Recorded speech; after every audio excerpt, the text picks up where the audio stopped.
now, this year, whilst I have been Lord Mayor of London, it has been possible for me to carry out what has long been in my heart, the establishment of a home and college where crippled children can be received, treated for their disease, educated, and taught a practical method of getting their living in the future. Sir William actually had a relatively modest childhood himself, but I think maybe it was that which made him more aware of some of the challenges that other people were experiencing. He was quite an unusual character for the time, and his attitude in wanting to sort of help disabled people, but also to provide an education so that they could become sort of independent, was not the general consensus amongst sort of Victorian and Edwardian society at the time. Treloar was a very, very kindly man. Sadly, he and his wife had no children. They did bring up a nephew and a girl called Florence, who took their name, Florence Treloar. When he was in London, being an alderman and so on, he obviously noticed in those days, if you couldn't get into a school, you probably didn't get any education. So he started with the hampers at Christmas and so on, and then migrated on from there. And the first year they took the hampers on, they handed out 200. 4 years later, they were handing out 7,000. That, in a nutshell, gives you the drive, the capacity and the commitment of this team. Sir William at the front, with Annie behind, supporting him and pushing him on. He was quite inventive in the ways in which he approached fundraising. One of the things he did to raise funds for the school was to write the preface for a special edition of A Christmas Carol by Charles Dickens. Dickens was somebody that he was particularly a fan of because his novels offer a really sort of insightful social commentary into what Victorian society was like at the time. And he really plays on the sort of characters of people like Tiny Tim in the book to appeal to sort of Christian sympathies.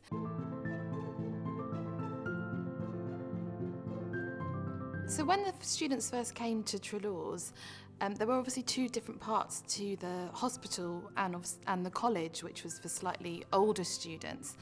So it would depend on which part you were assigned to. If you came to the hospital, when you first arrived, you might actually spend a few days in observation just so that the medical staff could work out what course of treatment you would need and start to plan your education as well. And then once you're on the wards, your school day would be a mixture of sort of formal education, so things in reading and writing and arithmetic, as you might expect.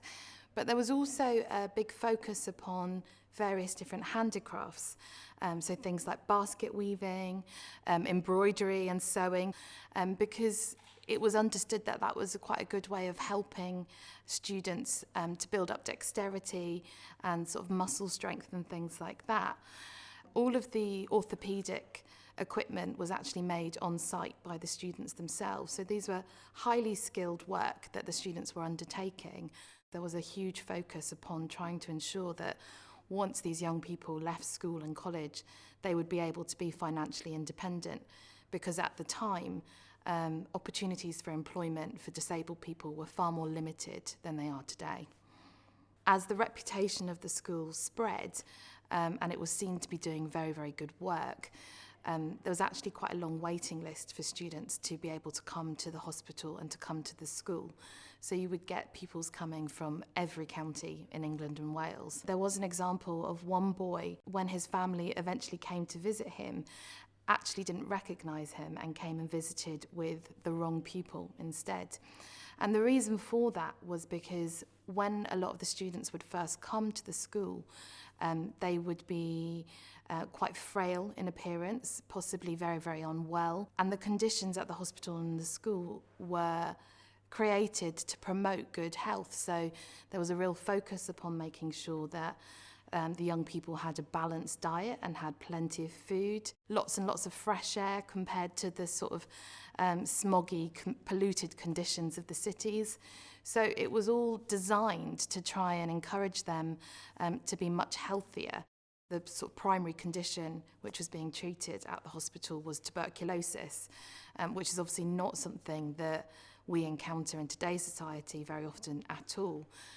But it was a disease primarily associated with people from the working classes because of their sort of poorer living conditions and malnutrition being a sort of a breeding ground for disease spreading.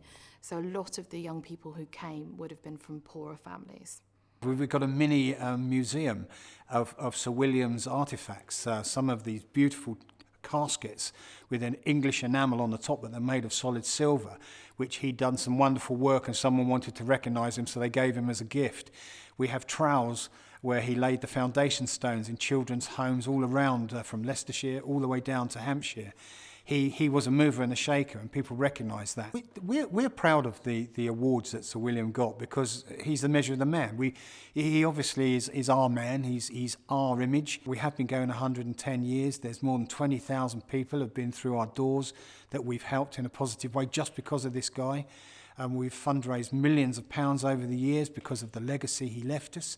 And to see that he opened children's homes and that we've got the trowel made of solid silver, that's how much they appreciated him. What's really interesting about studying a school like this is that you really see changes in approaches, not only in terms of how the curriculum changes, but also changing attitudes towards disability and a changing understanding of what disabled people are capable of and the contribution that they make to society. One of the problems that I encounter a lot in my research about disabled people is that they are often absent in a lot of the sort of official records that are kept.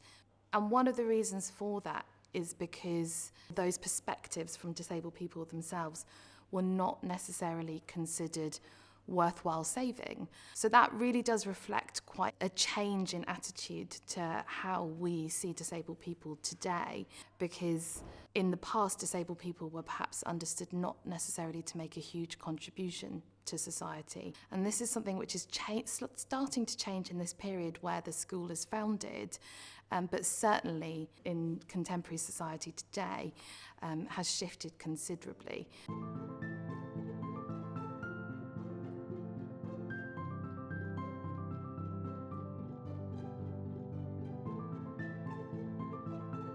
It was very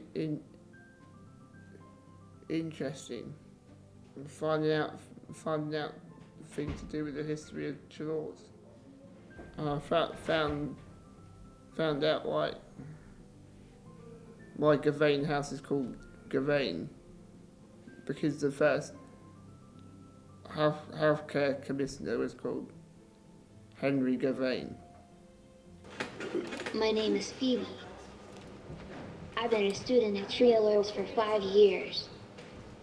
My favorite thing about Treloar's is helping me to talk to people more confidently. On the 9th of November next, I cease to be Lord Mayor of London, and I hope to devote the remaining years of my life to carrying on the work which has been commenced this year, the work of saving the life and restoring the health of the afflicted little ones of our country. Everyone can help, and I ask everyone to do so.